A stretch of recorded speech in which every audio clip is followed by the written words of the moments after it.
حدیث کے اندر آتا ہے اللہ کے نبی صلی اللہ علیہ وسلم حتی الامکان ہر چیز کو دائیں طرف سے شروع کرنے کو پسند فرماتے تھے، حتیٰ کہ لکھا ہوا ہے کہ آپ علیہ السلام کنگھی کرنے میں اور جوتا پہننے بھی جو ہے دائیں طرف سے جو ہے وہ پسند فرماتے ہیں۔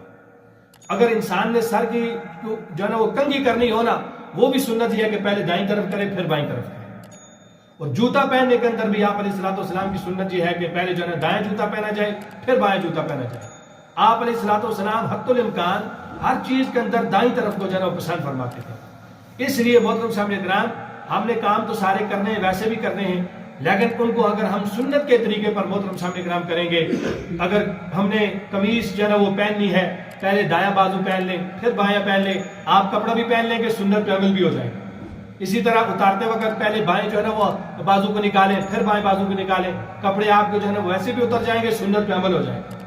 ایسے دور کے اندر، جس دور کے اندر سنتیں مٹتی ہوں اور سنتوں کو ذبح کیا جاتا ہو، اس دور کے بارے میں اللہ کے نبی صلی اللہ علیہ وسلم نے ارشاد فرمایا تھا، جو آدمی میری ایک سنت کو پکڑے گا یعنی ایک سنت پر عمل کرے گا، اللہ اس کو بدر کے 100 شہیدوں جتنا ثواب عطا فرمائے گا۔ چھوٹی سی بات